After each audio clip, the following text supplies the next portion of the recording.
What's going on, guys, and welcome back to Footy with an Edge. I'm trying a new streaming software today in StreamYard, so bear with me if you see me staring at the screen at the beginning.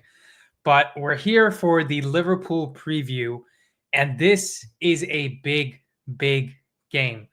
Probably the biggest Liverpool game at Anfield we've had in a long time, at least that I can remember. And it's one of those games that can really impact Amarim in a very positive way, but I feel like it's not going to have the same negative impact as every other Liverpool game does because everyone and their mother already believes that Amarim is shit. Everybody has already given up on him. Some of the top fan channels have already said, he's crap, and we don't think he's good enough to make this work and to make it actually be successful for United in the long term.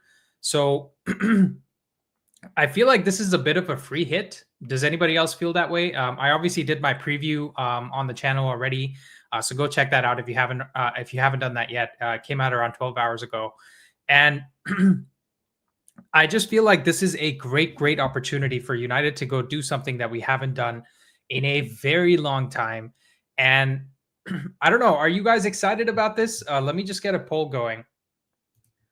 Let's see. Let's get a poll for those of you guys that are joining.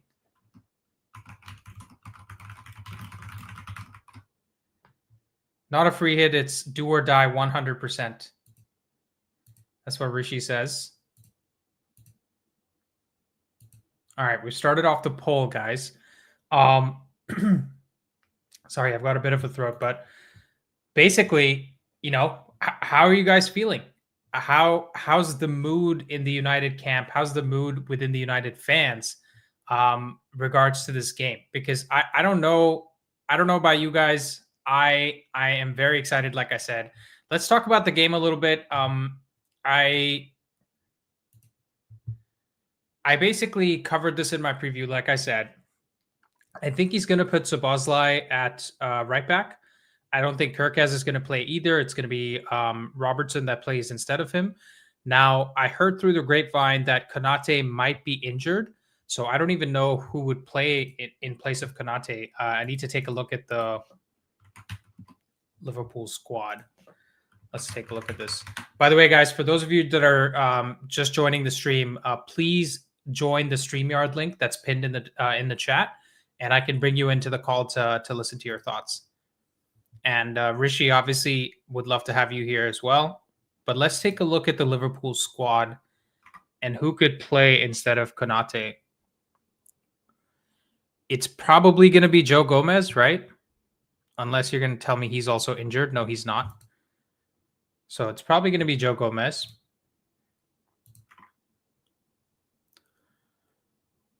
And Leone's injured as well. Reece Williams probably doesn't play over Joe Gomez. So what's his shirt number? Number 2. Let's add him to our tactical board here. Actually, let's move Konate out and move Gomez in there. 2 Gomez. All right, so looks like this is what the team's going to be like with Szoboszlai and Robertson as the 2 fullbacks. We have Gomez and Torquez as the 2 center backs, Mamardashvili in goal, Gravenberch, McAllister, and Jones. I think there's also injury doubts over Gravenberch, by the way, so there's a chance that even their midfield needs to change. But again, unless I have some strong information about that, I don't know if we can change that yet. But the United team is going to look pretty much like this. I think Mount is going to be a solid option for us off the left. He did extremely well in that Sunderland game, and he provides that defensive work that allows Bruno to swap with him and, creates a lot sort of better opportunities for us both defensively and moving forward, right?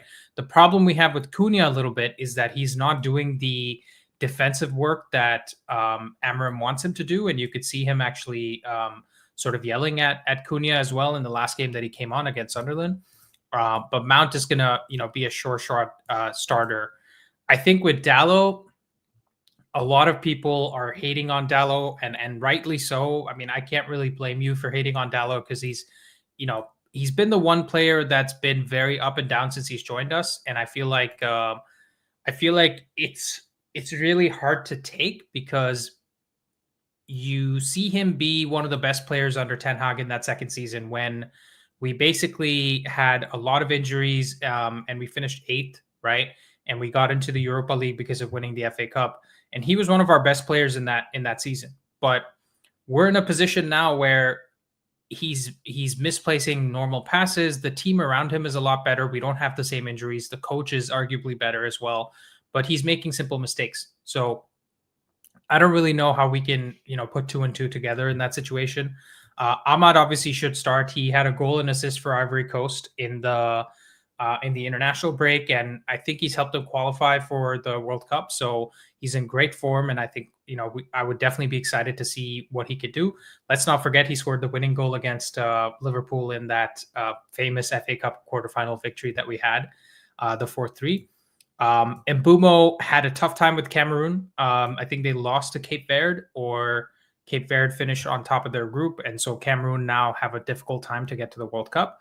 But nonetheless, Mbumo is an interesting shout. I think he's got to have a good game for us to win this game, right? There's no doubts about that.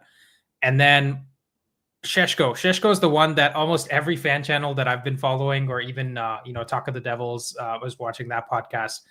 Andy Mitten thinks Sheshko is going to score the goal that gets us a 1-0 victory. Sheshko is an interesting one as well. Obviously, with all the media hatred with the transfer article that Athletic came out with, it's a very interesting one. But I think the back three kind of stays unchanged. I think Shaw will play because he's a senior player. He's played at Anfield a lot of times before. I don't think it makes sense to throw in Aiden Heaven here. I don't think it makes sense to throw in Maguire here. So he's kind of just our best third option right now, in my opinion, till Martinez gets back. So, Shaw starts for me. And then Lomans. I think Lomans needs to have a good game. He can't be shaky. He can't be in a position where, how do I put this? We can't have any Bayindir or Onana coming out from Lomans. We need Lomans to come out of Lomans, and that's the only way we can do well in this game.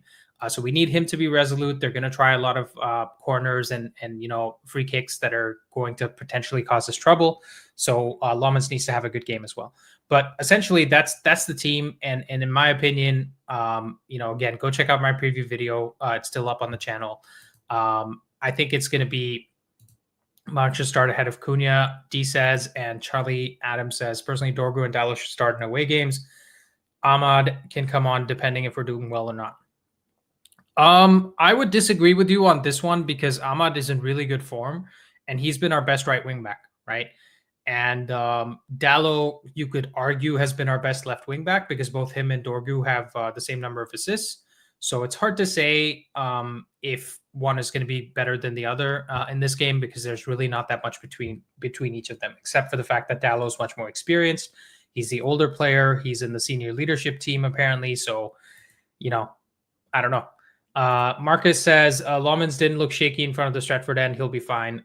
Yeah, absolutely. And I have full confidence that he's going to do well. Guys, if you're just joining the stream, please make sure to join the StreamYard link that's pinned in the chat. And we already have some people here, so I'm going to bring in Joel. Let's go to Joel. Joel, you're live on Footy with an Edge. How are you? Hi. I'm doing fine. Hold on 1 second. I have the mic settings, my speaker settings incorrectly. I'm just going to pull you out and pull you back in. Give me 1 second. Okay, guys, that is my bad. The audio is set to the wrong device. So let me just fix that.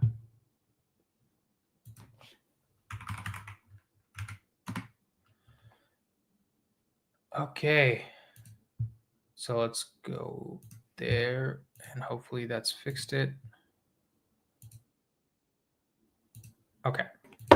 Hey Joel, sorry about that. You're still live on Footy with an Edge. Have you called in before? Yeah. I called in before. I think last week or so. The guy from Belgium. Oh right. Yes. Right. Yes. Nice to see you again because this is the first time I'm seeing faces. Yes. It's hard for me to tell if you've called in before, but yeah, nice to meet you officially on camera. And go on, tell us, give us your thoughts on this game. Um, yeah. I think we do have a chance. We do have a chance because I think we are a decent team, and we always, even through the years, like we always could beat a bigger team. Let's say we more had issues with like mid teams, I guess. Um, when we had the ball, but I think we can beat them. Liverpool are not that good defensively, like all of us have seen. They Yeah. don't keep a clean sheet. I think they only have one in eight or so.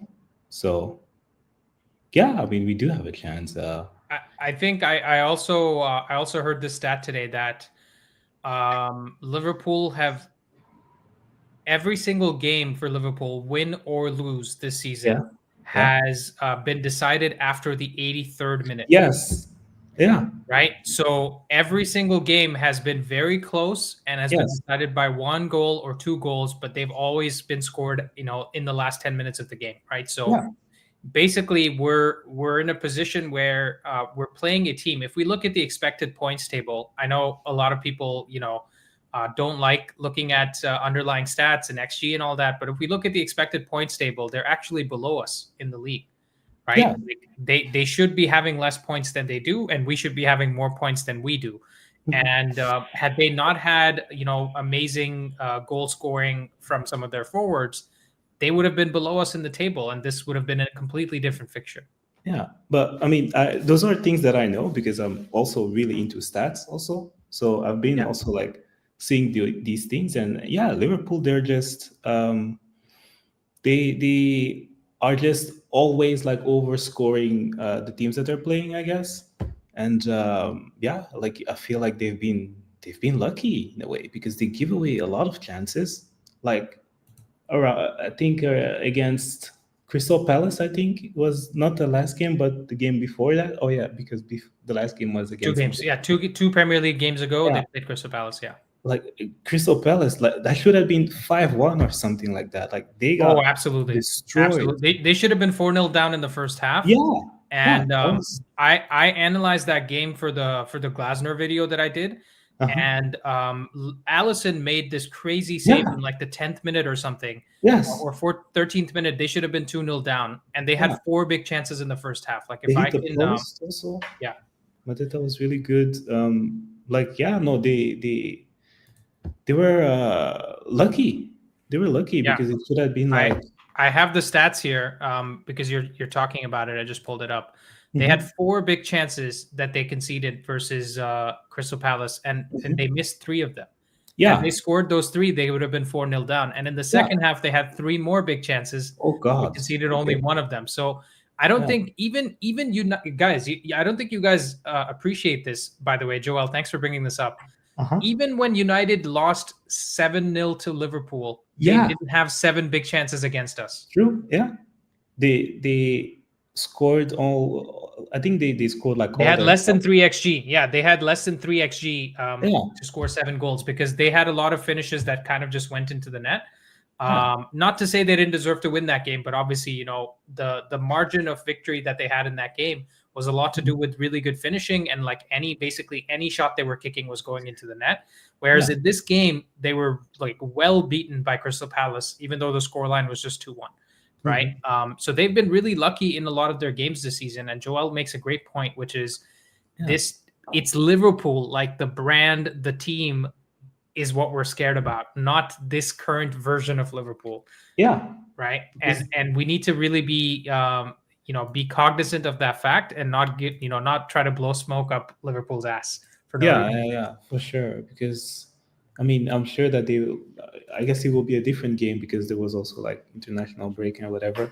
Yeah. So I guess they might be. I don't know. They might forgot what happened before and just play the game. I Yeah. guess. But It's interesting. I think like mentality wise, that's definitely possible, Joel, right? mhm, Like, mhm, I guess what you're saying, maybe if they're scared or they have some demons in their head, right? Like yeah, that could be something that goes away maybe after 14 days away.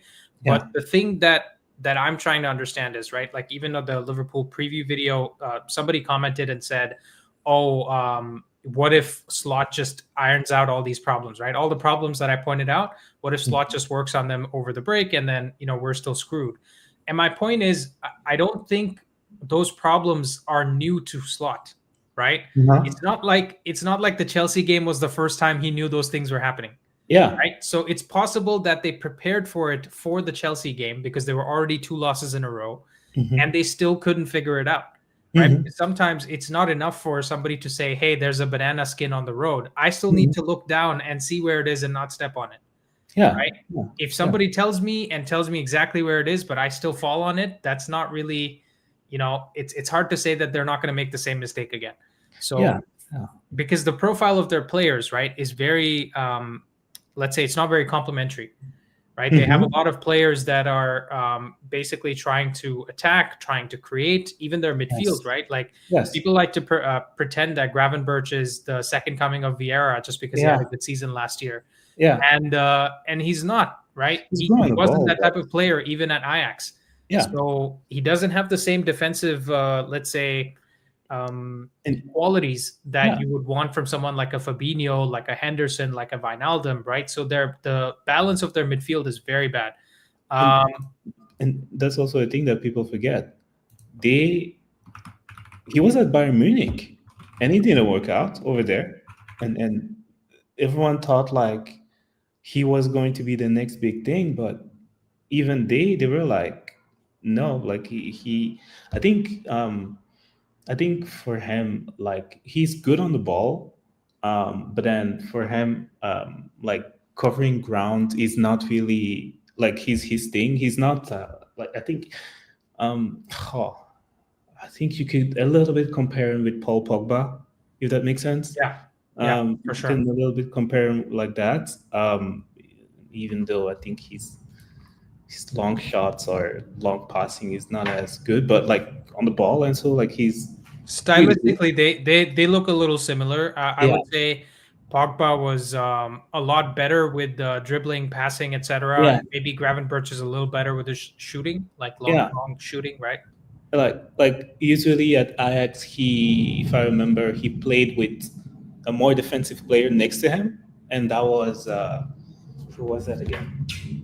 I forgot his name. But either way, like he's usually not like the defensive midfielder, I guess, like where when Ajax was doing this, having this great season, I guess. But yeah, so yeah, I feel like really like Liverpool, they're just there for the taking because I feel like yeah, like like we saw, like they give away a lot of chances.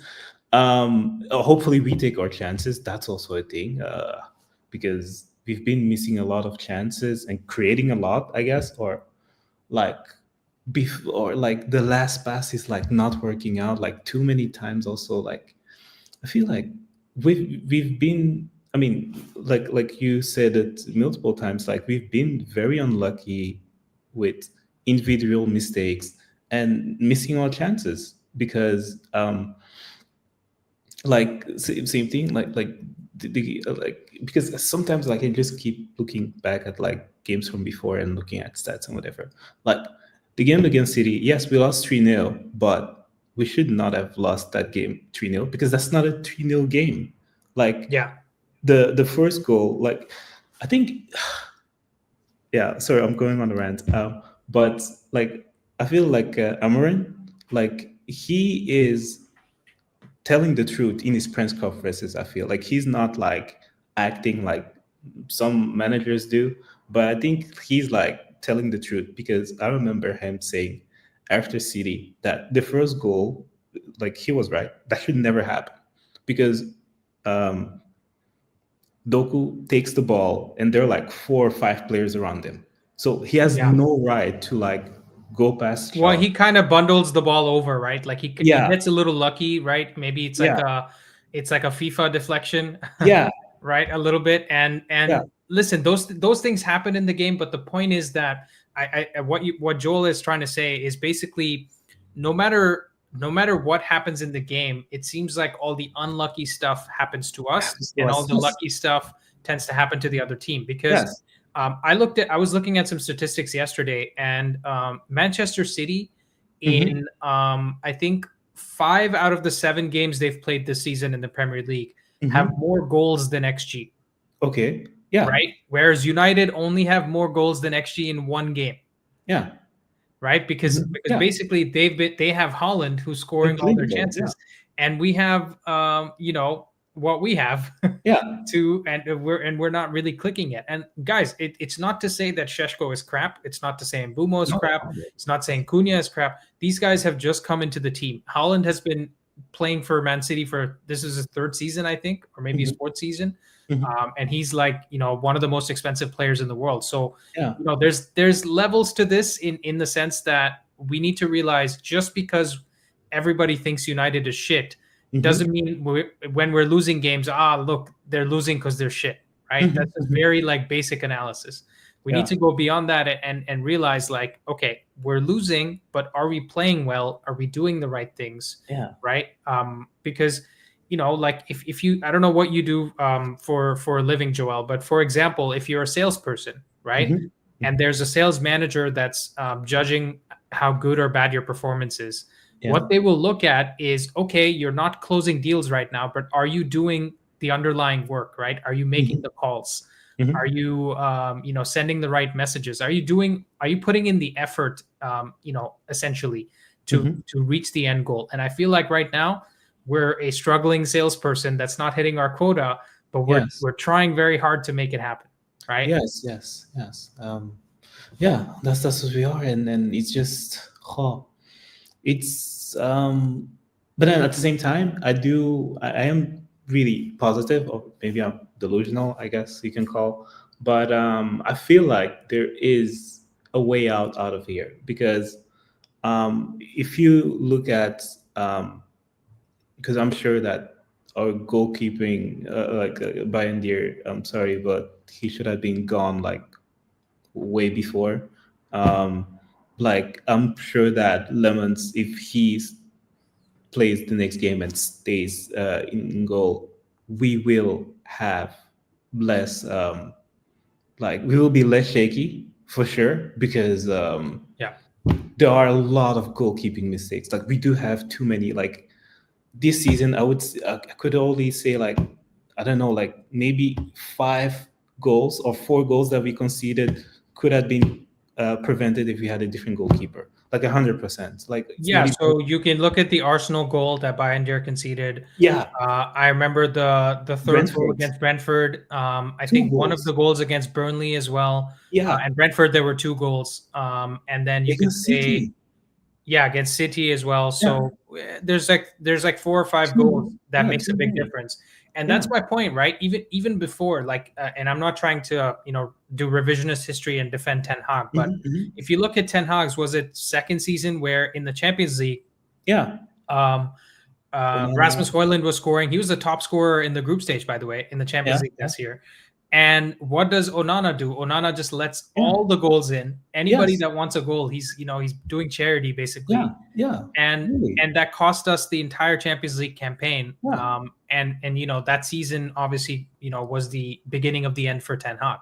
And Onana had a lot of mistakes in that season. So I totally see what you're saying. Joel, give us your score prediction for this game, and I'll get some of the other viewers in.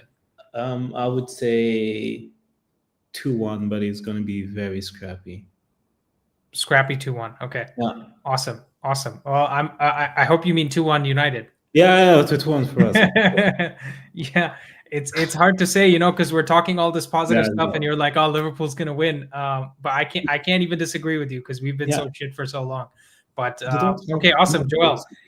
If you want to stick around, I might pull you back in for a group discussion in a bit. But let me just get the next caller in for now. All right. Awesome. That was Joel from Belgium, guys. He's a frequent caller. He's called in on our Discord shows quite a bit. This is the first time I got to sort of put face to a name. So nice to see that. Let's bring our next caller in. We'll talk to Rishi. Rishi, you're live on Footy with an Edge. Go on. Give us your thoughts about this game. I don't know, man. It's I'm on edge. I've never been so nervous for a United Liverpool game in a long time. Probably because Liverpool is just as shit as us. So there's actually a chance that we might win this, and that's what's putting my nerves really right up there. Yeah. It's jangling my nerves. Yeah. Well, there's the argument to be made, right? That when the chips are down and when there's no expectation that this team can pull out a result, we've actually gone and won. But you could look at the flip side as well. There's been so many times when there was no expectation and we still lost, right? We just don't remember those because we want to forget. This is a unique situation. And listen, now more than ever, right? I haven't analyzed a big time opposition as deeply as I have with this Liverpool team before this game. And I mean that very sincerely, right? I've watched their Galatasaray game in detail. I watched the Chelsea game in detail.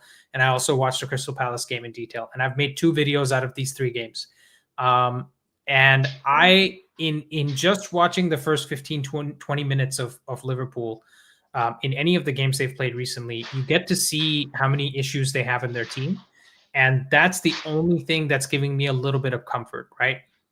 And I know the whole world believes that Amram is crap and he's never going to make anything work. But I, for one, believe that he's shown us enough good stuff. This system has looked good enough.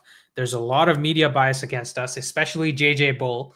By the way, guys, if you guys are watching, by the end of today, I'll have a video out on JJ Bull and his bullshit, lazy journalism, because it's ridiculous how much bias there is against United and how much, like, we're not getting credit for anything good that we're doing, and we're being blamed for everything bad that we're doing, which is just not fair. So I am actually fairly confident for this game for those reasons. Now, we could obviously go and lose, but hey, them's the breaks. Andy, but in games like this, all logic flies out of the window, and it is all about who holds their nerve on that day, who has enough fight in them, who turns up on the day, who gives that extra 10% that when the tank is running on empty, because it's an emotionally and a physically draining game, right? We're Yeah. playing away at Anfield. They might have been terrible over the past 3 games, but that doesn't matter when you're playing against United because we are both equally unpredictable. They have lost 3 on the trot, right? And we have not won 2 on the trot for the last 50 games. That's going back not just this season and the last, but even the season before that. So there's so much because if you look at the narratives, there are so many narratives playing at the same time. From Liverpool side, they've lost 3 on the trot. They might lose their 4th one. I don't think they even lost 4 back-to-back games, even under Brendan Rodgers, or even going back to even Roy Hodgson for that matter, right? Uh, Words hasn't got out of the mark, right? That's another. Salah's in terrible form, but he always scores against us, right? Yeah, I mean, so Rishi, that's the other thing to be worried about, right? Is that United have traditionally been the team that other teams come and play to find their form, right? So it's totally possible that we get into a situation where Liverpool break their losing streak and Salah scores a hat trick or something like that, and none of us are really going to be surprised. And I guess the point I'm trying to make, Rishi, is that for the first time in a long time, I actually won't be very surprised if we win this game, because in the last 10 years, regardless of how good or bad we've been, we finished second and third in that time. And we also finished second under Mourinho. So we finished second twice and third once. I would have been a little bit more surprised in those seasons if we won at Anfield, whereas now I am kind of a little bit less surprised in those seasons just because of where both the teams are.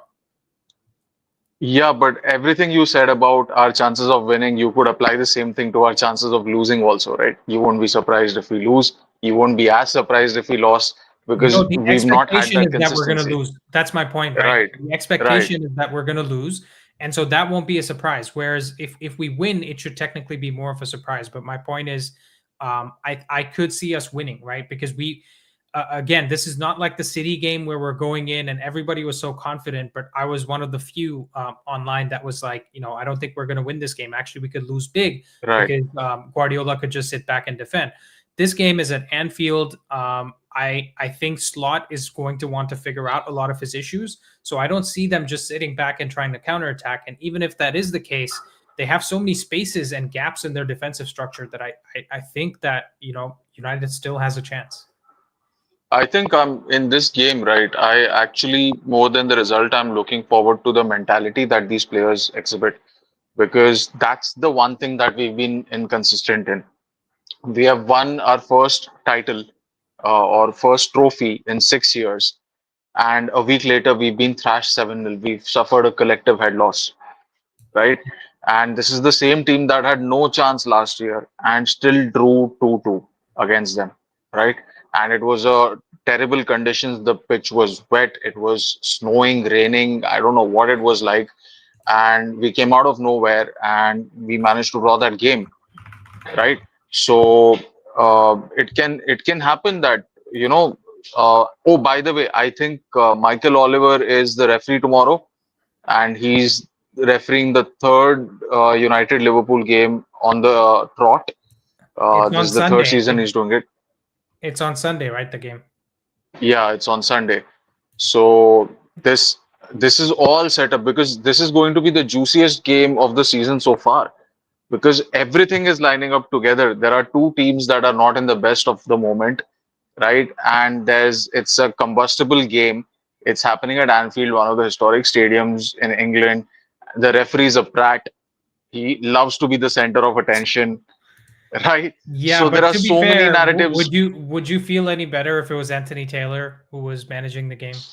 No, but he's another attention hog. Yeah, so So that's what I I'm don't saying. know There's so these. many refs.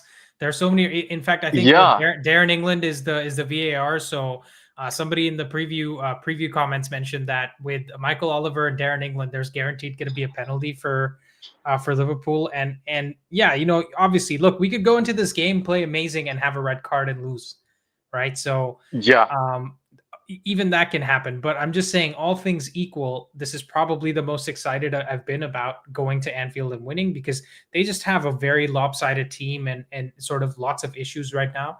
But Rishi, go on, give us your score prediction for this game, and I'll bring in some of the other Dude, players. I don't know what the score is going to be, but I will bite your hand off right now if you give me a 0-0, because even a 0-0 gives us something we haven't got a lot. We'll get our second consecutive clean sheet, and I can make my peace with not winning our second consecutive game yet if I can see some defensive solidity from this formation, because it'll at least shut up the people who keep going on and on about, oh, it's all about offense, there's no defense, and the midfield is too Yeah. porous. At least some of the narratives will get shut down. I'll bite your hand off for 0-0 right away. And you know what? I think even Liverpool might do the same. Because go back all the years, we might not have won a lot of games against them, but we sure as hell have drawn a lot. There have been quite a few 0-0s and 1-1s in Klopp's reign. So they might be thinking of a draw too, Well, we and had a he might be 2-2. setting it We had up. a 2-2 last season, and they won the league. Yeah, Right, so yeah. they took a So draw from us when they won the league, and we were 15th, and the gap this season yeah. doesn't seem that big, And I right? think It's not even a 15 big gap. the reverse fixture was also a 0-0, if I'm not wrong. They didn't win at Yeah, Old Trafford, right? It yeah. was a They 0-0. didn't win against us. So Yeah, they didn't win against us they last didn't. season in the league. Yeah, so I think even Slot will be looking at it as, you know what, let's approach this game like we played against Arsenal, Yeah. and that might be that. They both teams might shake hands after a 0-0, and both would be happy. I'll bite your hand off for a 0-0 right away. That's what I'll Okay. say. Okay. Got it. Rishi, thanks for your thoughts. And like I said, stick around if you have some time, and I might pull you back in later. Yeah, yeah, absolutely. Thanks, Thanks. For pleasure. those of you guys that don't know, Rishi is my brother, like real brother from the same mother. And we just did a podcast, obviously the Stat Patters podcast. So go check that out if you're interested in our origin story and sort of what we did here. Let me read some of the comments here. Arav CH says Liverpool hurt us in transition like City, so we need to start defenders who are quick and can cover ground. Absolutely. There's no way Maguire starts this game. It has to be Euro, De Ligt, and Shaw. And I'm not really that worried about, some of the Liverpool forwards right now, at least based on form. Obviously, Salah is the one that always comes and does well against us, so that one's a worry. But Isak and Gakpo, We'll see, right? We'll see. But I think I'm confident we have the team to make this happen. And then him says it's good United fans are not cocky for this match. The last time you were, you conceded 7 goals. Yeah, look, we're not trying to be cocky. This could be a narrow victory, but a victory here means so much in terms of both points and what it does psychologically for these players, because they've been getting it left and right from everybody for weeks and weeks and weeks. And a victory in this game makes the world of difference for us, right? So I think we will start fast, and if we get a goal or two in the first 20 minutes, we have a great chance to go win this game. 3-0, Nikhil. I think he means we lose 3-0 or we win 3-0. Please clarify that. But let's bring our next caller into the show. Jasser, you're live on Footy with an Edge. Go on, introduce yourself. Have you called in before? Hey, how's it going? Hey, no, it's my first time calling in. I'm excited to be on the show. It's a true pleasure to talk to you, Andy. I've been watching your channel for a while, and honestly, your analysis on the games and the way that you look at Manchester United as a whole kind of changed my perspective on this team specifically. Again, I want to re-emphasize that I genuinely believe that Amorim has done his job particularly well. I genuinely believe that most of the issues stem from the players and how they execute the specific game plan. You stated multiple times that composure has been an issue with this team. I've seen seriously lazy passes between each other, the players, I mean, and it's absolutely crazy how people can be Amorim out, especially with all the data that we've been seeing. But to jump back to the game itself, I genuinely believe that we do have a chance, especially since this Liverpool team has been extremely leaky. Defensively, they've been really weak. Offensively, I think that's the only thing. I mean, they can go head-to-head with us no matter what, which is why I genuinely believe that we have to be extremely defensive, resilient on the defensive side of things. I don't want to see no Maguire starting this game because, again, they do rely heavily on the transition. I generally think that Arne Slot is probably going to go back to how things were last season and just focus more on transition and sulking in teams and then just hitting us on the counter. That's his bread and butter. That's probably pretty likely to happen. But we still have some issues. But Jasser, I just want to go back to what you said at the beginning. I appreciate the support a lot, and it means a lot to me that people like you and the other people in the community, first of all, watch and support the channel. But second of all, agree with a lot of the stuff that I'm putting out because, just like you, I'm just another United fan that's been watching this team for such a long time. And I just got fed up of all the negativity just for negativity's sake, right? And I'm gonna call some people out. There's United View, right? Flex and KG. Those guys have been Amorim out since the Europa League final. And I just don't understand it because, you want to talk about Ten Hag. It was the right time to sack Ten Hag. That was his third season, right? Exactly. We sacked Oli in his third season, and we sacked Mourinho in his third season. So you have to give these managers time to kind of imprint their system and before you decide what's going to happen. Okay, if we're going to get relegated this season, obviously I don't want Amorim to stick around because regardless of, how good or bad I think he is, we don't want to get relegated. But we're not in that position right now, dude. We're like, according to expected points, we should be in 6th position, and we are currently in 10th, right? If we win this game, we're 2 points behind Liverpool.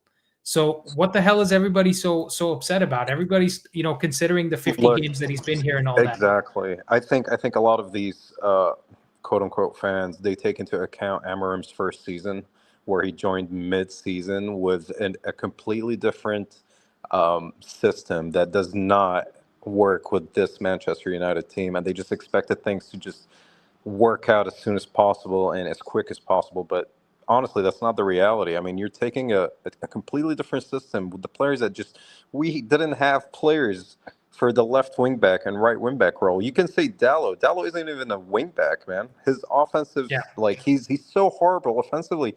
He doesn't contribute too much on the offensive side of things, honestly. Maybe he is good on the defensive side, but even then, I think he's had his No, even issues. defensively, he's made mistakes, dude. Yeah, he's Quite had his often issues. forgets to track his runners. The Brentford first goal, I think, or second goal, Yes. that Thiago scored, he completely ran away from He shot. ran the opposite way. I was like, what are you Exactly. So even defensively, he's been making mistakes. But again, with Dalot, like I said in my preview, would it surprise me if he has a good game? Absolutely not, Mhm. because we've seen him have good games before. Yes. He was arguably our was player of the season. Yeah. Under Ten Hag, the second season where we had a lot of injuries and he played basically every single game. So I do like Dalot's attitude. I think he always leaves it all out there on the pitch, even though sometimes he doesn't have anything to leave. That's But I think he could be good for us in this game. In fact, I'd go as far as to say he's the X factor that will determine whether we win or lose. Because if he has a good game and Luke Shaw has a good game, that probably means we win the game. That's true. Yeah, no, I agree with you. Jasser, where are you calling from, by the way? I don't think we got a proper intro. Yeah, I'm calling from Dubai. Actually, I'm Jordanian, but I'm calling from Dubai, the United Arab Emirates. So very nice. Why do I hear an American accent? Because I studied abroad for a while. I stayed in the U.S. for a while, actually. Nice. Went Okay. to Yeah, I was Philadelphia, gonna guess like South American or something, but I guess No. there are some overlap between the Middle Eastern and South American accents, especially when you mix in the American in there. Fair. That's the first time I ever heard but that. I have some very good friends in Dubai. I actually spent 5 years growing up in Bahrain as well. Nice. Yeah. So I grew up in India originally, and then moved to Bahrain, and then moved to Canada. So I've been kind of. How you liking Canada? I'm assuming you're settled there, right? You don't see yourself. Yeah. I've been here for 13 years now, and I'm a citizen now as well. So that's cool. This is home. Nice. Yeah. That's but awesome. Okay, give us your score prediction, Jasser.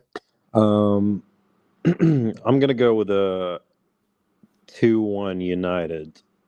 I think 2-1 sounds very fitting for such a game. I think that we're gonna score really, really early due to the fact that we've been kind of like pushing our limits through like the early stages of every single game. We kind of like press opposing teams really, really hard, and I think I watched a couple of highlights and a couple of games actually for Liverpool. I think they're really, really shaky at the back.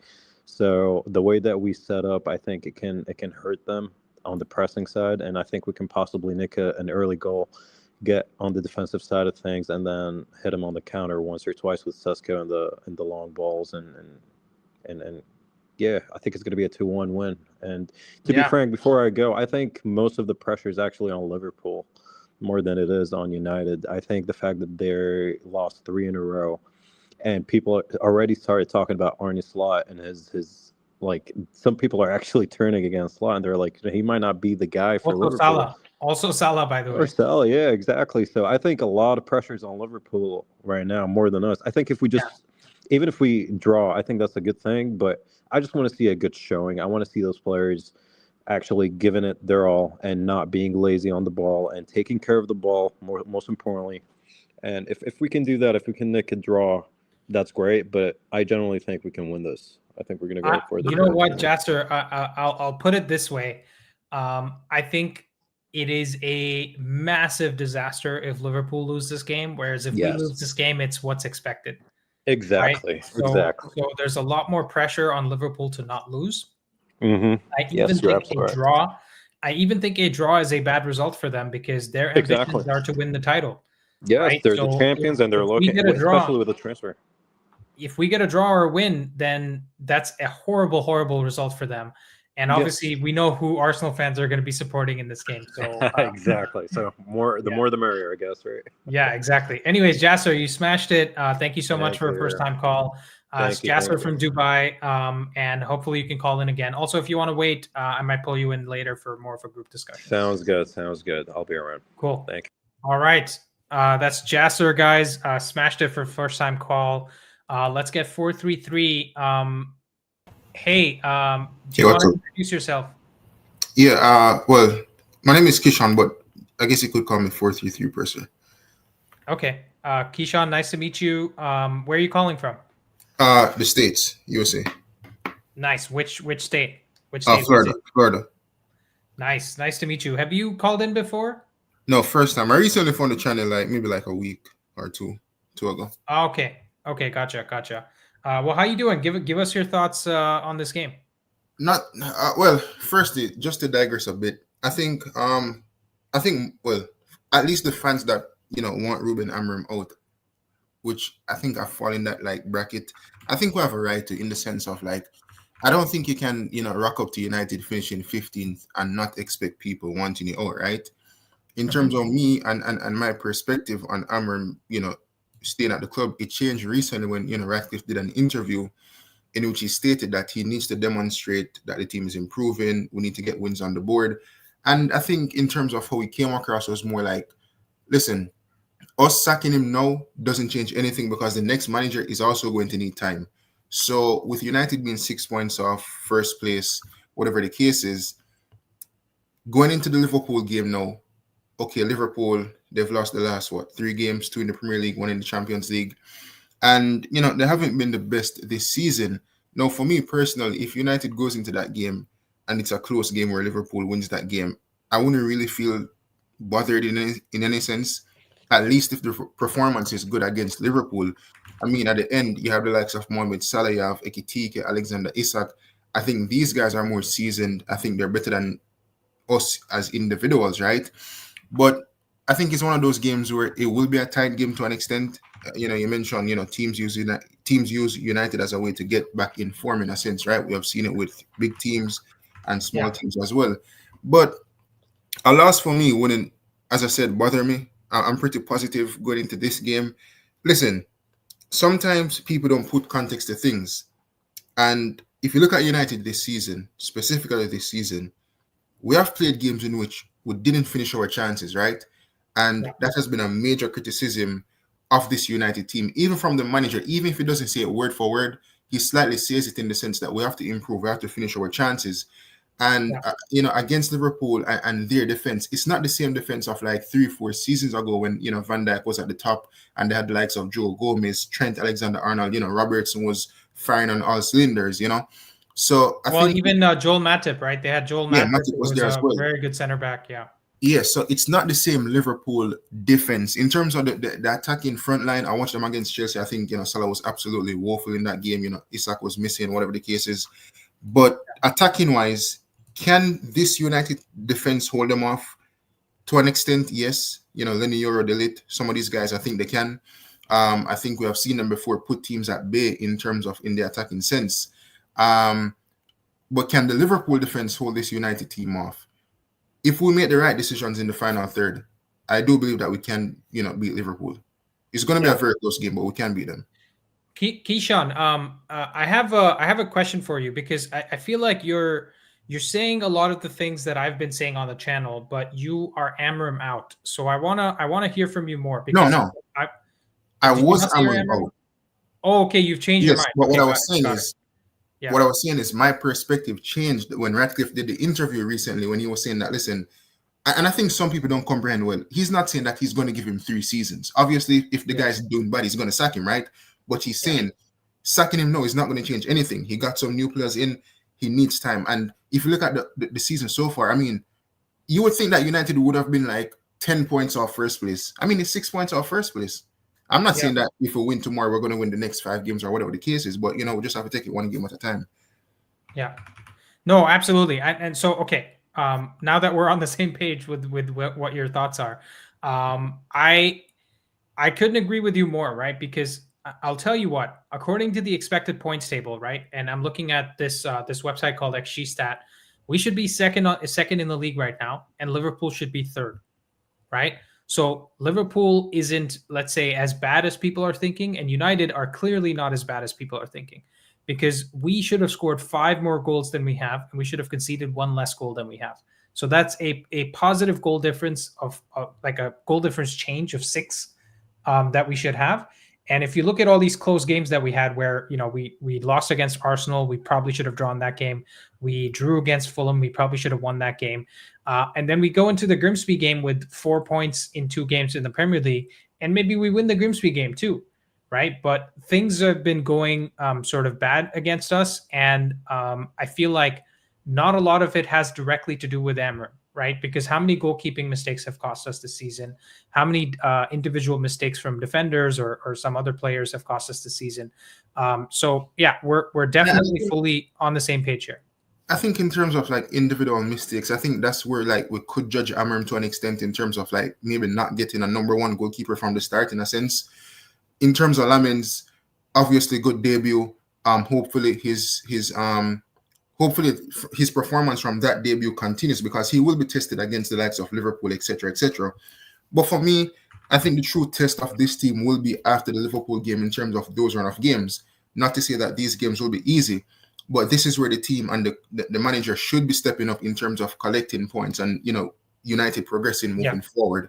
So I'm really positive for this Liverpool game.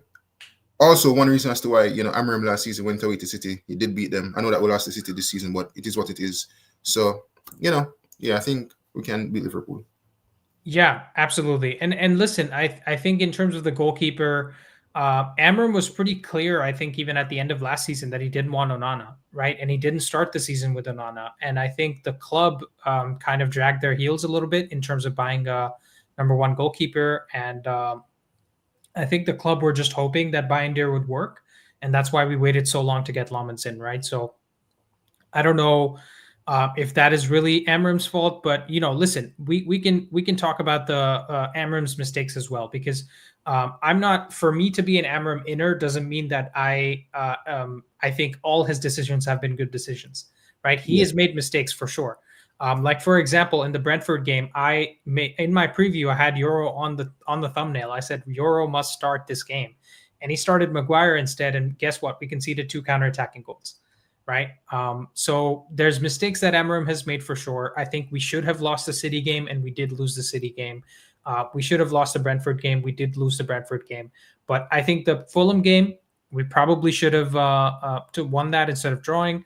And the Arsenal game, we probably at least should have drawn, if not actually win that game. Right. So if a couple of results go our way, we're looking at a completely different season. We're probably talking about giving Amorim a 3-year extension. Right. Because that's how fickle these things are. Like, this is only 7 games into the season, and we're saying he needs to be sacked. Whereas a couple of results go his way, and we would all agree that we wouldn't be saying that. I mean, sacking Amorim 7 games in, we might actually face relegation even more if we get a new manager, just due to the fact that, listen, it's a new system. It's a new everything. He might come in and, I don't need Amad Diallo. I don't want Bruno Fernandes. And it's like, okay, are we going to get anyone in January to replace these guys? But no. But in terms of, before I leave, my prediction for the game, I think at least a 2-1 United. Yeah, let's go, Keyshawn.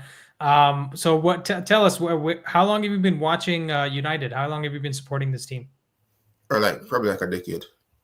A decade? Nice. That's decade awesome to hear. And are you originally from Florida as well? No, I'm Jamaica. Jamaican, nice. Yeah, there's a lot of Caribbean, what's it called? A lot of Caribbean United fans, a lot of Nigerian United fans as well. Obviously in Asia, like I grew up in India, right?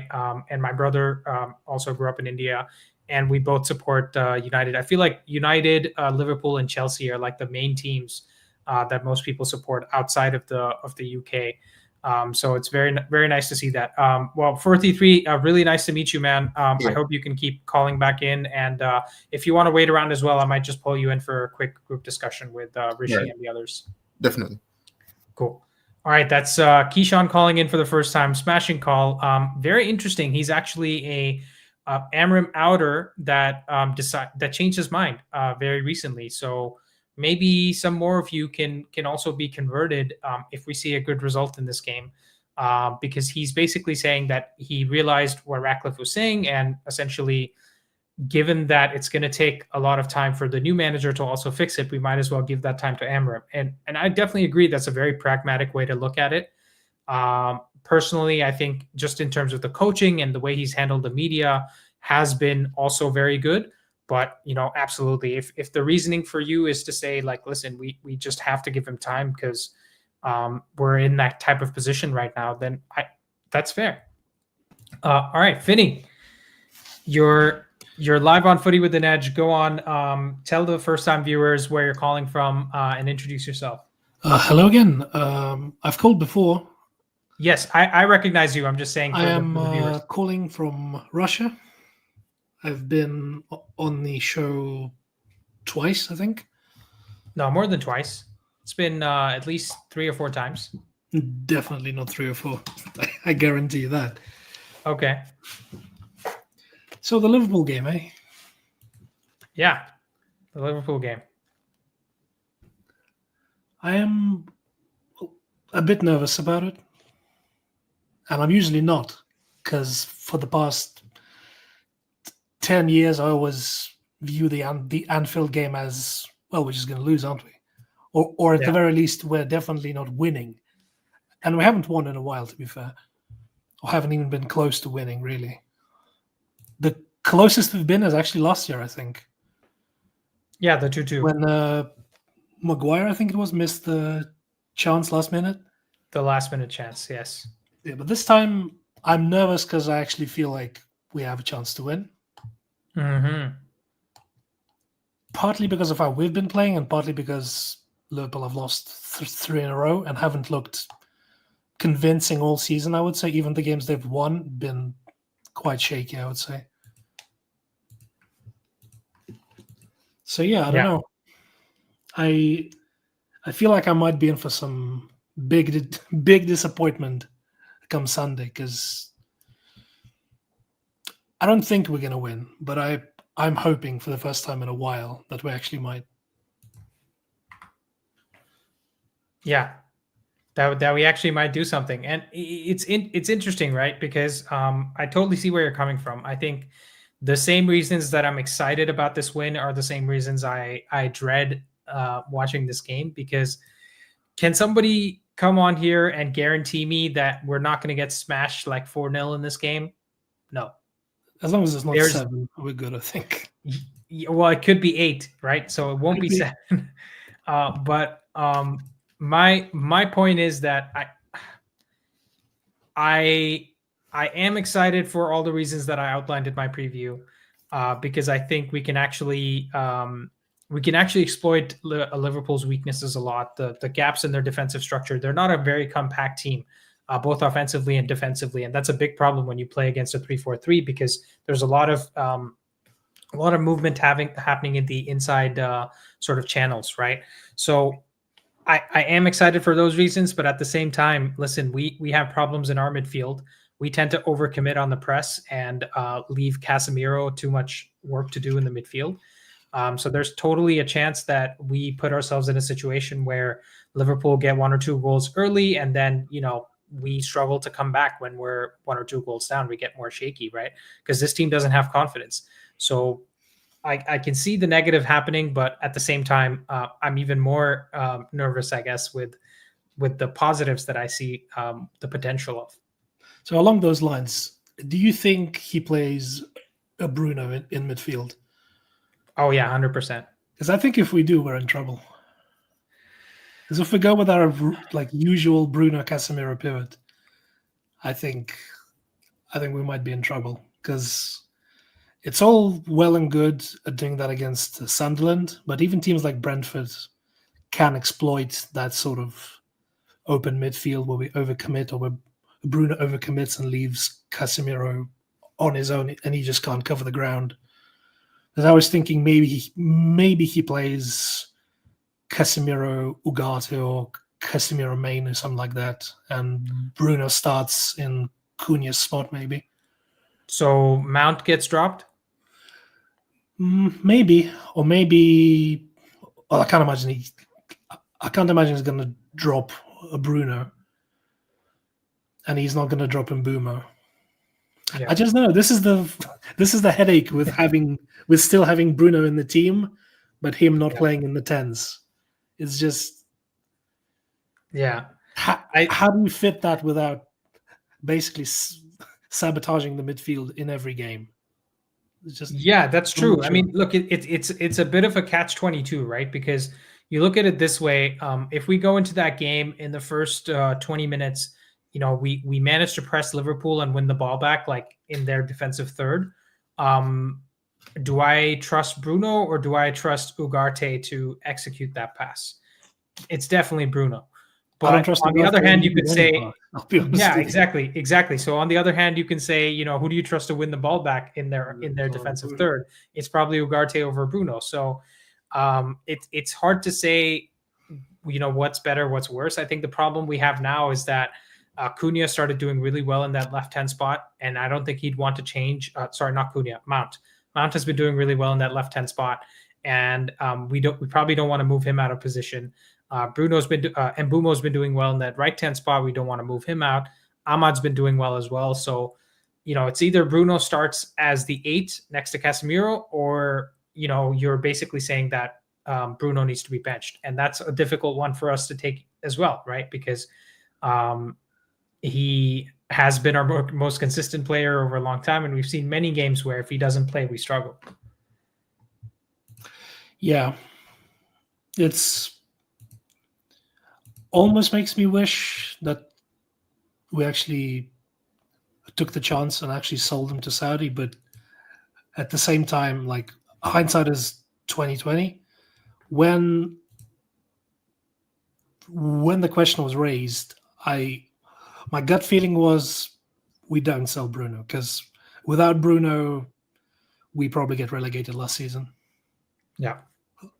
And now that he's causing issues, like, I wouldn't call him a problem player, but just tactically, it's hard to assemble the puzzle with him being probably the only piece that can't be dropped.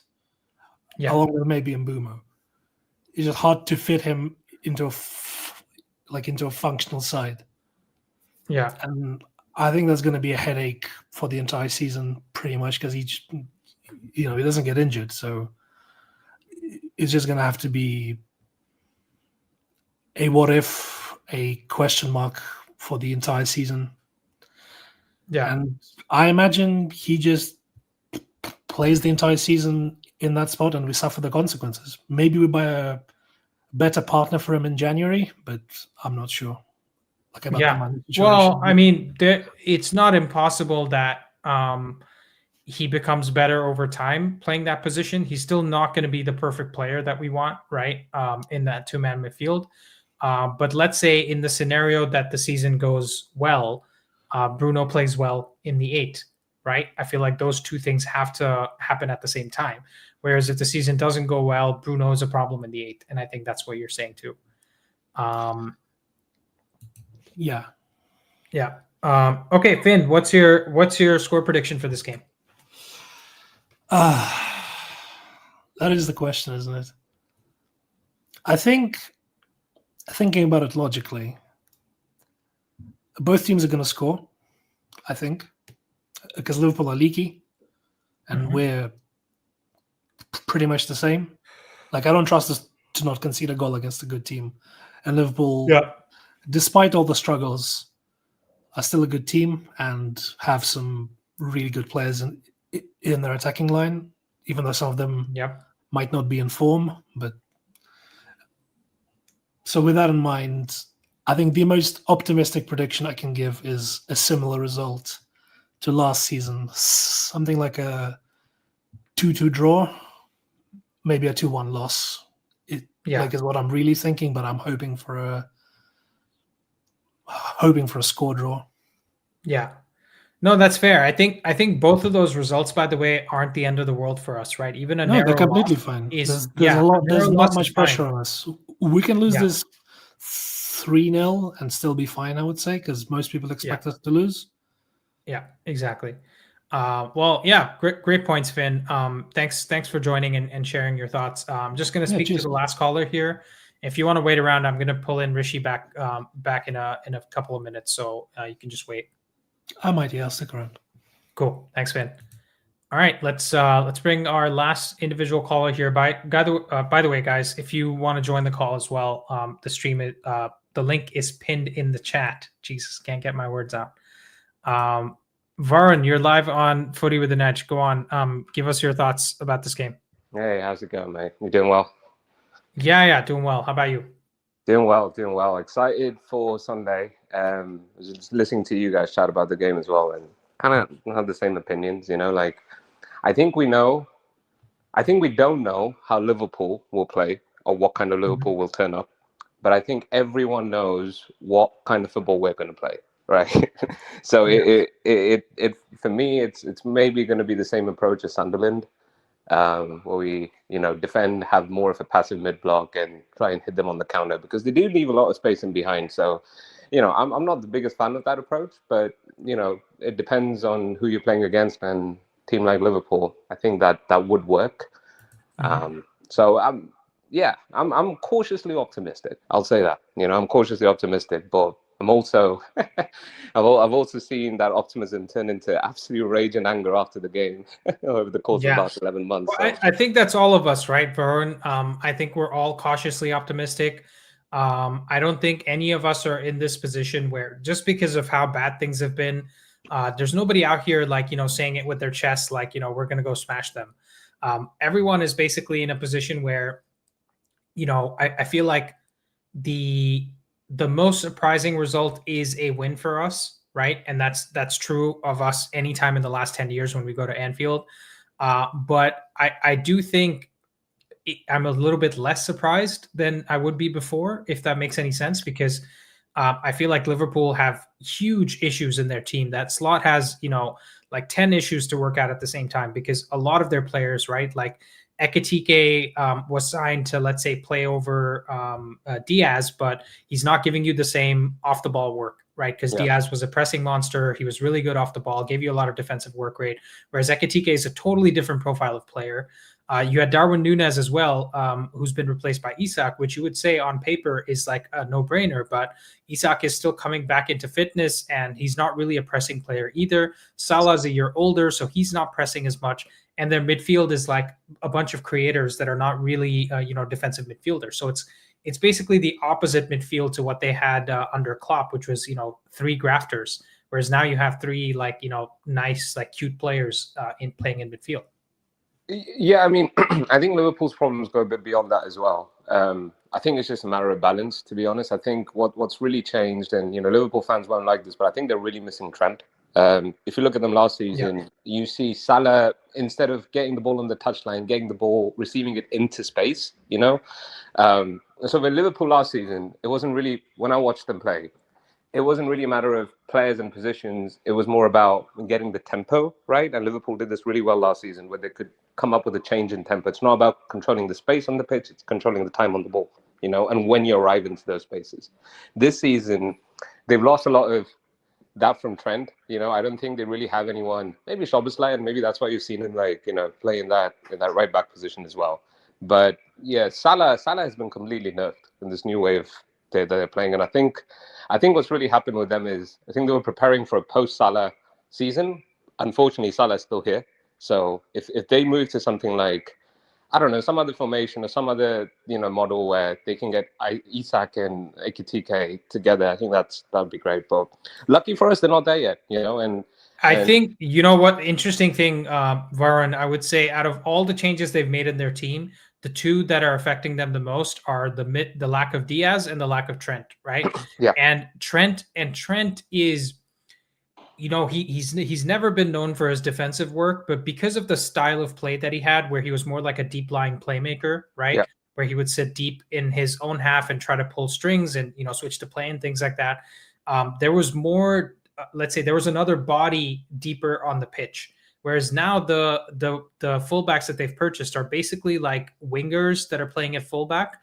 They're more like wing backs, that want to be up and down the pitch. So Salah kind of either gets the ball dribbled up towards him, where he has to pick it up somewhere near the touchline or on the inside space, or Salah's forced to come deeper because he has to do a bit more defensive work now, right? Yes. Whereas Trent would just be kind of loitering around that space because he would just play the passes from deep. So that's a big problem for Liverpool. But anyways, I think my overall point is, I don't know if you got a chance to watch the preview video as well, but I talked about how the gaps in their defensive structure are massive, right? Like Kirkaz is basically like a mile away from Van Dijk, and you have the right back in Connor Bradley also a mile away from Konate. And then there's also big gaps between their defense and their midfield, because the midfield tends to do a lot of the pressing. along with the forward line, and the defense isn't kind of stepping up at the same time. So these issues are being kind of exploited by opposition teams. And listen, will Slot fix all of them within one game magically?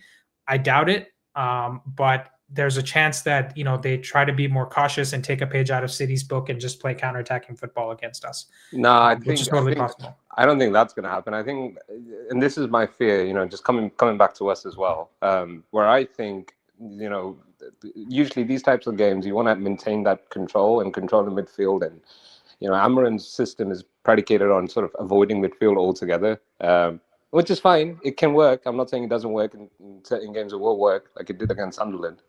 But it comes at a cost, right? It comes at a cost of you chasing the ball, comes at a cost of loss of physicality and concentration and focus over 90 minutes. So that's why I fear for us that what I think will happen is we'll start the game well, as we usually do, first 15, 20 minutes. But after that, hopefully we can gain. I don't see how we can with the two-man midfield, but if we're able to gain some semblance of control, we need to keep the ball and keep focus and keep energy, because Liverpool, especially in those last quarter of an hour, they're going to come at us, at 70 minutes, regardless of what that score is. So, yeah. I don't know, like with Bruno and Casemiro, I guess Casemiro is not even going to play. I think Ugarte might be starting, because Casemiro wasn't even a Carrington. But that gives me a lot of pause. That Bruno. Yeah, Casemiro did play 2 90 minutes for Brazil in the international break. I'll be surprised if he starts. Yeah. So let's see. In the last international break after that, he played Ugarte as well. He didn't play Casemiro because I think Brazil went to Japan, I believe, Japan and Korea for their games. So it's definitely a lot of like travel load as well on him. So it'll be interesting to see. But his first choice is definitely Casemiro. Whether he starts him or not, and whether he plays Ugarte, we'll see. But again, we know he's not going to change the midfield, and most likely it's going to be Dalot and Shaw as well. Dalot and Shaw on the left-hand side, and Ahmad and Yoro on the right-hand side. So hopefully, I have what's it called? I have some optimism, and I hope we can make this happen. But I totally won't be surprised if we get smashed, because on paper and on form, they're the much better team. They won the league last year, right? What I would do just to make Amorim play a three-man midfield, oh my God, you know what I mean? Like, sometimes when I look at that, I'm like, the solution's right in front of us. We need another body in there to get, more of a presence in midfield. And I mean, we have the player. Well, to be fair, that's kind of what Mount has been doing that Cunha hasn't, right? In the Sunderland game, we did play a 4-4-2 defensively. Because Mount was sitting back a little bit more, and Ahmad was the other sort of winger in that defensive setup, and we had Mbumo and Sheshko being the two up top. And as soon as Mount went off and Cunha came on in that Sunderland game, you could see Amorim just yelling at Cunha to do the defensive work, which he wasn't. So maybe that's what he's trying to do with Cunha from the get-go, but he just wasn't executing it well. So let's see. We'll find out. Yeah. But what's your score prediction? Did you already give it to us? No. I think it's going to be I think 1-1, maybe 2-2, 2-2, or I think Liverpool are definitely going to score. I think we might be able to get something on the counter, especially in the first 15-20 minutes. But you never know with these kinds of games, like it really depends on, if there's like some tackles flying in early, if, they want to set a marker, we might get fired up and we might turn it on them too. But so I think it's going to be 1-1. I don't think Liverpool, I think they're going to try it, but they're also going to be a little bit cautious with their approach, because they're coming back off 3 losses. And for us, like we don't have much to lose. Like this is the benefit, maybe, I guess, of having Amorim. I don't like his system. I don't like the way we play, but at least how you play, so you can prepare for that. It might not be great, but at least you can prepare well for that. So, I'll say this as a closing thought as well. You never know what happens in these games, and we have more times than not been on the side of being unlucky than lucky. The only one I can say that we were definitely lucky in was the Chelsea game, where Sanchez got himself sent off in the 4th minute. Right. And every other time, whether it's in terms of finishing and other events, they've been kind of going against us, with our goalkeepers basically just not having hands. Right. So this could be the game where we just have a few lucky goals go in, and that leads us to get the win. And I feel like that's I'll take that if you give it to me right now. But definitely a draw seems to be a fair prediction. No, I agree. I think like for this, I'm just gonna end it on this too. And I kind of want to say this before. I think the more important game is the one after this one, which is the Brighton game, because it's going to be important to see how this team responds. We might scam our way to a win here, or we might fully deserve our way to a win here. Either way, whatever happens, how we respond to the Brighton game is going to be very telling. Because that's going to show is this squad taking this as an opportunity to build, or are we back to square one again? Because you want to build from wins. So that's why I'm actually excited to see how we respond after this Liverpool game, because it's come at an interesting time. We've had a 2-week break. We've had a good game, the last one. So yeah. I mean, I'm just going at this, no bias, no, it feels good to be going to a game after you just won the last one. So, you're not calling for the manager's head all the time. So yeah, for sure. Well, awesome. Vern, thanks for joining. And please do call in after the Liverpool game on Sunday, because it'll be interesting to see how we do in that game. Yep. Good chat with you, mate. Cheers. Cool. See ya. Bye. All right. Let's get Rishi and Finney onto the show. Lads, thank you for your patience. We're back to close out the show. How are you guys feeling? I mean, I think both of you guys were, let's say, optimistic. Finn maybe a little bit more cautious than Rishi. Or actually, no, you guys are both equally cautious. I would say maybe I'm more optimistic than you guys. How are we feeling? We've heard a lot of people come in and give their thoughts. We had one former Amorim outer that was on the call that changed his mind. What do you guys think? I think I want us to win or have a good result, or at least a good performance, almost not for the points even, or for the for opposition in the table, but for what it's going to do to the narrative. Because I can already see if we lose badly, if we play badly, I can already see all the headlines. I can already hear what every pundit's going to say. And the Amorim out brigade, if you will, is going to come out in full force and keep banging the drum until we play Brighton. So I almost want a good performance more than I want a good result, in a way. Yeah. To show that, we're sticking with a manager for a reason and not just pissing against the wind, basically. Yeah. No, that's an interesting point. I think good thing you brought up narratives, and I think Rishi and I were discussing this before the call as well. There's so many narratives in this game, right? So many of them. By the way, Joel has also joined the stream, so let me just pull him in. Joel, you're also live on Footy with an Edge. It'd be interesting to get your thoughts. What we're talking about is how many narratives there are on the line, right? I think with Liverpool, they're starting to get worried about Alisson's injury record, right? So Mamardashvili, they purchased him, I think, last summer, and they left him at the club they bought him from for a year. So that's an interesting one. With their center back pairing, right, with Van Dijk getting older, with Salah getting older as well, the spine of their team is kind of, let's say, starting to wilt away. And then they obviously have what they purchased. How many players did they purchase this in this window? They bought their left back Kirkes.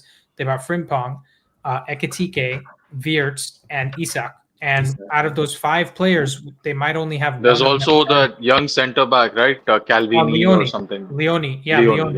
Giovanni Leone. Yeah. Out of the 6 players they bought, only 1 is going to be starting this game against United, in Isak. If I remember, right, Konate is also playing awful. The last game that I was watching, I was like, okay, he doesn't want to stay, it seems, because he has contract problems. Well, his head's already at Real Madrid. I think he's taking Spanish lessons. He's taking Spanish lessons from Trent. Yeah, because if I remember, because apparently him and Saliba, sorry for going on a rant, but him and Saliba were on their last contract, and then Real Madrid are looking for a center back. So yeah, so probably it's gonna Yeah, and be Saliba signed for Arsenal, so yeah. Konate might probably go to Madrid. I think it's Yeah. Konate. Yeah. So yeah, Rishi, The And war- also Madrid, Rishi, give us your Madrid, yeah. best impression of a Scouse Spanish accent. ¿Cómo estás? Why you want me to try to talk Spanish like Cody Gakpo? Maybe I can give you a Scouse accent, yalla. Yeah, That's not bad, ¿Cómo yeah. estás? Todo bien. but yeah. But your question was sorry. Yeah, the question was like the narratives, right? Like there's a lot of narratives from both Liverpool side, and obviously from United. The biggest narrative is whether Amorim is the worst manager we've ever seen walk the floor, or is he actually, or are we onto something and actually seeing some positives that we haven't seen from other managers before? Because I think what people fail to realize is when we bought Eric Ten Hag into the club, he was one of the most highly sought after managers. And when he was about to get the sack, a lot of journalists were talking about he would be the manager that we'd be looking at to go after, when we're sacking someone like Ten Hag in the club. So we seem to think that we have, been terrible at identifying some of these managers, but Van Gaal was one of the best managers when we got him on. It was probably too late for us to bring him in. And then Mourinho was obviously had the pedigree that he did, and we finished second under him. Again, probably in my opinion, we should have gone for Mourinho right after Sir Alex, because that would have been a good time. We still had some of the players to make it happen. But when we brought in Amorim, listen, Liverpool was looking at him and they went for Slot instead. City was looking at him very seriously when they were worried about Pep getting sacked, Pep leaving. We brought him in because he was the right sexy manager to play this expansive brand of football. The issue is that we're not just expecting him to play the brand of football. We're expecting him to deal with the bomb squad. We're expecting him to change the style of play. We're expecting him to play a new system in this new league. We're expecting him to do 500 interviews every week. So all of these things, if you ask me, he's dealt with it fairly well. Right, he's got so much on his plate, and honestly, I feel bad for the guy for the amount of slack he gets from everybody around the club. Me too. Like that's what I'm telling. I mean, people around me, and so context is really important. Like the team last year, the team that he goes into is an awful team. Like we're not a good team. Like we cannot compare ourselves with Liverpool or Chelsea or Man City at this moment. We can't, or even I don't know, even a Tottenham. Like they do have better players than we do. Like it's just like slightly, I guess. Like they have a better midfield, but let's not talk about Tottenham in the same group because they have been overperforming like crazy this season. If I speak, I'll be in trouble, like Mourinho said. That's true. That's true. Right. By the way, just quickly, according to expected points, Tottenham should be in 12th place, and they're currently 3rd in the table. Okay, yeah. So they should be 9. They have scored 4 more goals than they should have, and they have conceded 5 goals less than they should have. Right, so their system has been all over the place, but they've still been kind of managing to win games. So let's not talk about Tottenham. But yeah, go ahead. Yeah, okay, but I really feel that Amorim is the right man. If he gets time so after this season, I would say 3 years, like Thingy said, Radcliffe said, yeah. I think 3 years is fair. And I think also that he will get a better team than previous coaches had, because I feel like Ten Hag, he was unlucky. Unlucky in the meaning he didn't come at the right time, but they didn't give him the right players also, because the fact that he needed to play with Weghorst, the fact that Savitzer also came in, the fact that we need to play with Eriksen, like all these things, like a Real Madrid, a Barcelona, Liverpool, City, they will never be in that situation. Like never. Well, yeah, because he wanted De Jong and we got him Casemiro instead. Yeah, like and Well, even we've like never fixed our midfield. Like Casemiro, Yeah. Pogba, Matic, Herrera. Those are the Yeah. 4 signings we've made over like so many years that have been sort of good players, so to speak, at the Yeah. time we bought them. or 35-year-old striker. Like we should, and we did that 4 times even, like in the last those couple of years. Like we should Cavani, never, Falcao, Ronaldo, Ibrahimovic. Ibrahimovic. we should never ever be in that situation. And I think now we are going on an upwards way, like, because I feel like we have football people out there, and if Amrin has time, I think in the summer we will fix our midfield, with like, I think someone who is just better at defending but also better on the ball, because Someone who has legs, preferably.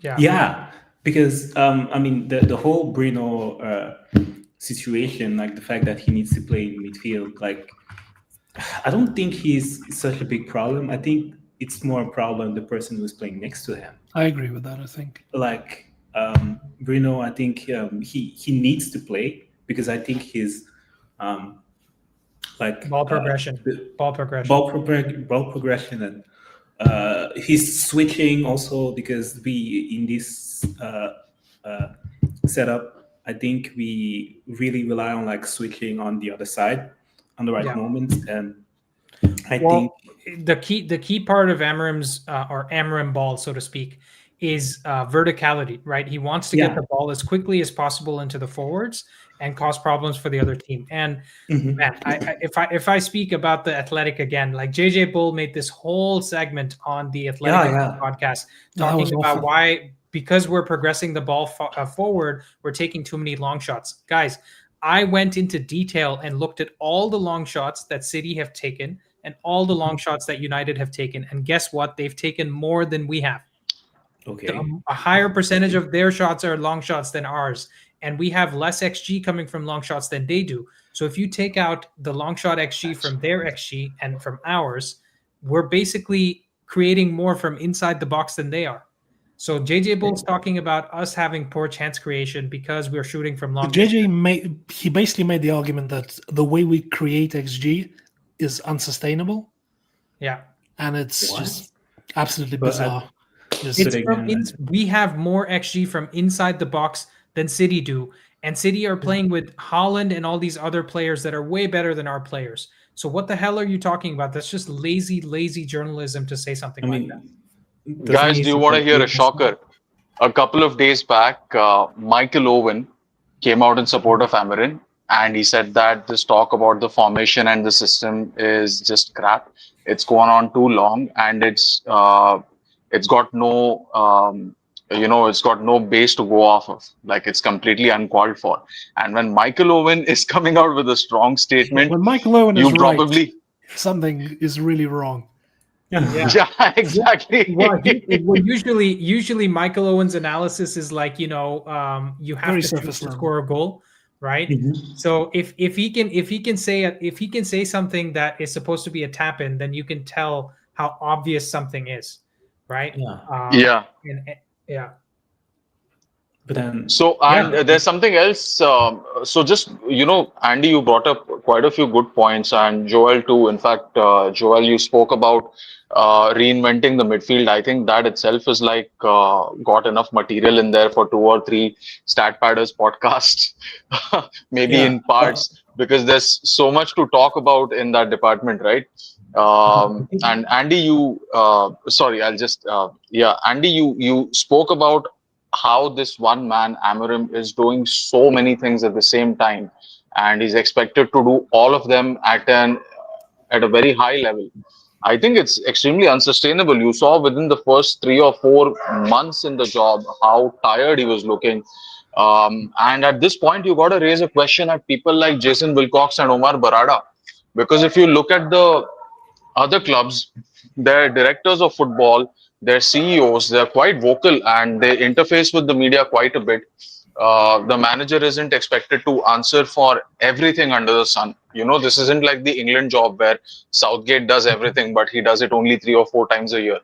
But also Rishi in the England job, Southgate isn't taking the training sessions. He's not the coach because he doesn't know how to coach, right? So he's more of the manager. Whereas Amorim is brought in because he's a great coach, because he does the tactics himself. We want to make fun of him and throw the memes out there of him with the tactics board, against Grimsby and all that. But listen, he's doing everything that you basically expected Sir Alex to do, but he's also doing the coaching and he's also setting the style of play, right? Yeah, and more importantly, if he doesn't like Saka on the right wing, he can just bring Cole Palmer in. He is not bound by the rules of squad management, right? He can go and just pick out, and if he wants to bring on Jared Bowen for the last 20 minutes so that he can inject some pace in the game and some directness, he can do that too. He has multiple options. So we are basically expecting Amorim, a club manager, to do the job that a national team manager does, or an entire setup that comes together and does. And I don't think there's any other top team that does this. You look at all the top clubs, Madrid, Barcelona, Bayern Munich, Juventus, they have their own department heads and they're all doing the job that is expected of them. Amorim is the only top team coach who's doing the job of director of football. He's doing the job of CEO when he has to answer questions about want-away players and bomb squads. Right? I don't remember a single interview that Barada did addressing these 5 members of the bomb squad, which is his job actually, or even Jason Wilcox for that matter. And also Rishi, when you have a coach like Pep Guardiola, who, listen, regardless of my bias against him and the fact that I hate that ball fraud, he is clearly a much better coach than Amorim right now. We'll see by the end of the career and all that, but he's clearly a much better coach. And even Pep Guardiola gets so much support from City in terms of having the right recruitment team behind him. They go find him the best players time and time again. They pay the fees that are needed to get someone like Holland to the club. They pay the fees for someone like Donnarumma to come to the club. And, they do all these things. They bought him like 4 fullbacks worth 50 million in his first 2 seasons, right?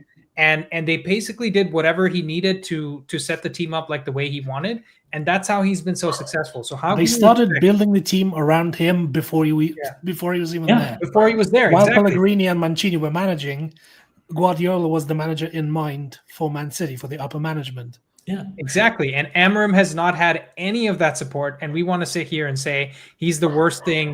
He's basically, stinking up the place. Like, how dare he come and, think that he can manage this great club? And that's also a thing that I want to add. Like, it's like the fact that, so they were on this bad run last year.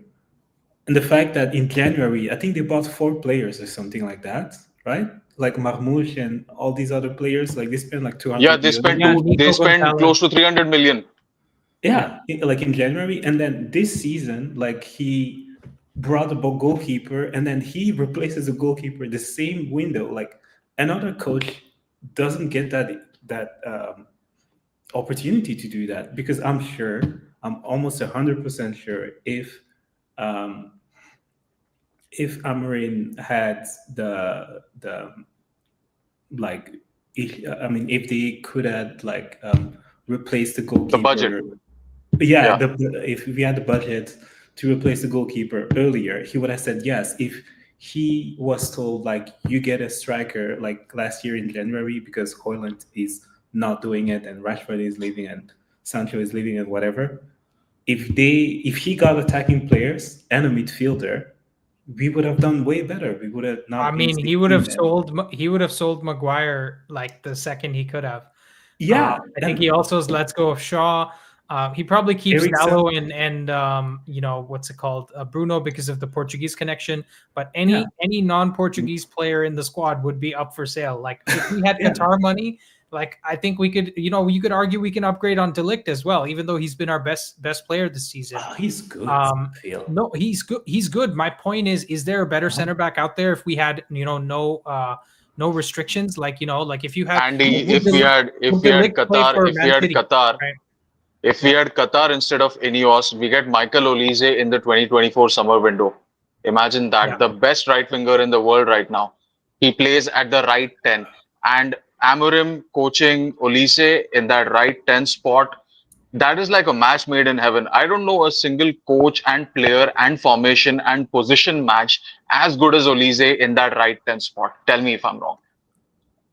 I think on the right we are pretty good. No, already. he's not saying Mbeumo is not good, but Yeah. the point is that Olise is Olise better. For France, for Bayern, yeah, just a little Yeah. bit, right? It's not a big Yeah. difference, Mhm. but even the style of play, right? Because Mbeumo is more like Salah, right? Whereas Olise is more of a number 10.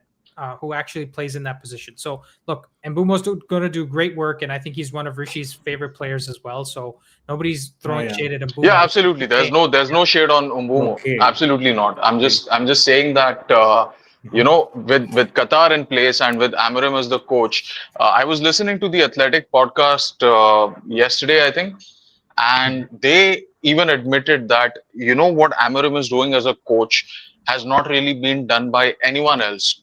His system, the way he attacks with almost the entire team, the amount of numbers he throws forward.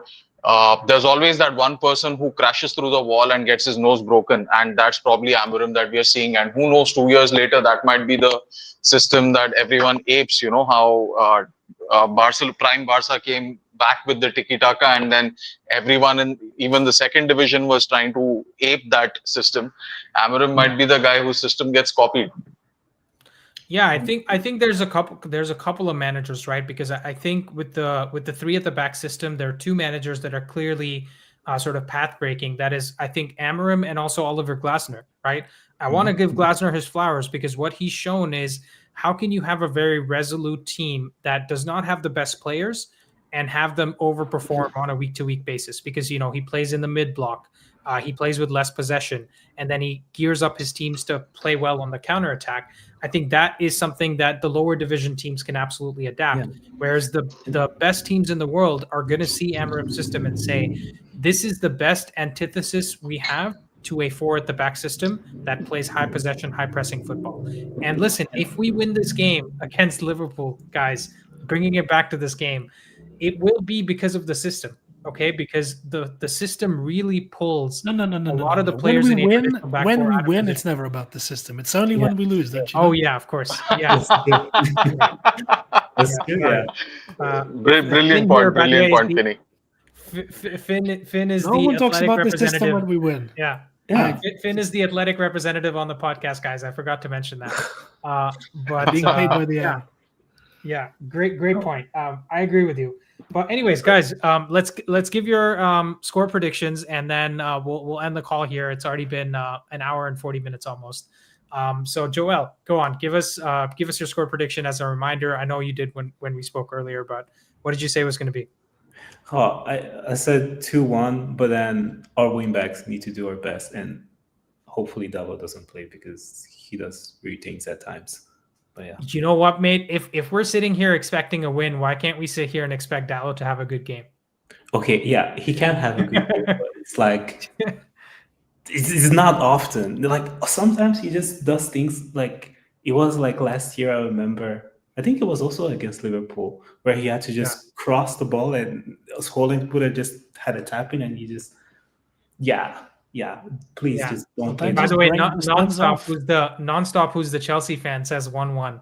And he's been more optimistic about United than United fans have been on this channel. So let's see. I mean, I'll take a draw, guys. Let's not forget we need this point. We need any points we can get.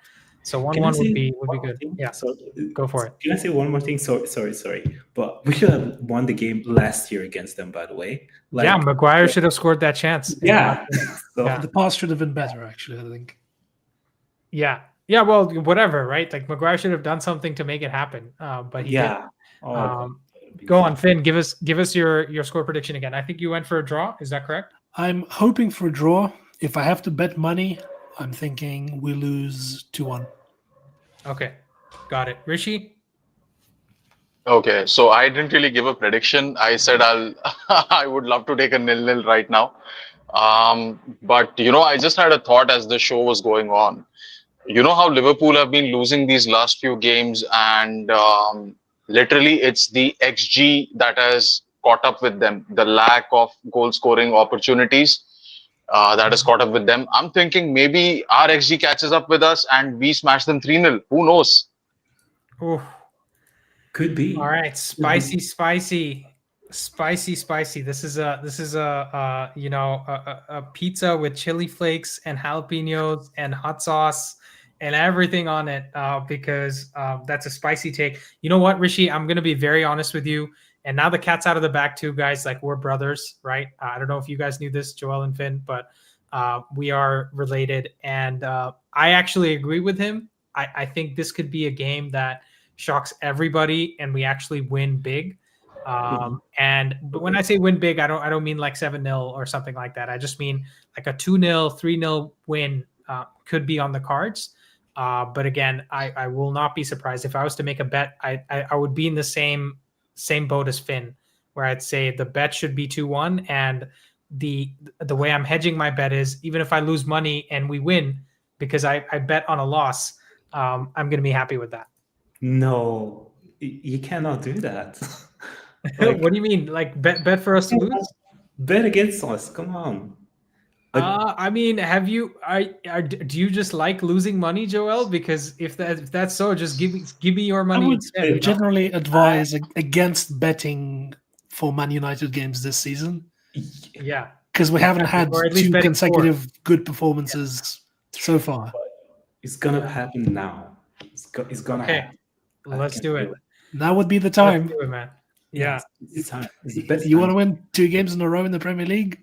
Maybe start now would be great. Yes, exactly. Then, by the way, this is the first time in 10 years that we will be winning this game, because the last time we won at Anfield was in 2016 when Rooney scored the goal in the 78th minute. So, I don't remember. Yeah, what a day. Yeah, it's been so long. Fellaini, we had Matteo Darmian starting in that game. And it's so long ago that FOTMob doesn't even have match ratings or scores or any stats for that game. Exist then, I think. Yeah, exactly. So, anyways, guys, you guys all smashed it. Amarim was still a player. Amarim was still a player back then. Yeah. Amarim had more chances of playing for United than coaching United at that time. Yeah, guys, thank you so much for the call today. You guys smashed it. I'm really, dude, I don't even know what I'll give up to just see a win in this game. And if you guys don't see me or the call starts like half an hour late, you best believe I just had to take a seat and calm down because we won the game. And, I had to delay the call-in show. But anyways, thank you guys so much. Thank you guys for watching as well. And we'll see you next time on Sunday, but probably more videos coming out on the channel before that. Cheers. Thanks, Joel. Thanks, Finn. Bye. Until next time. Bye. Bye. All right. Thank you guys so much for watching. And like I said, see you next time.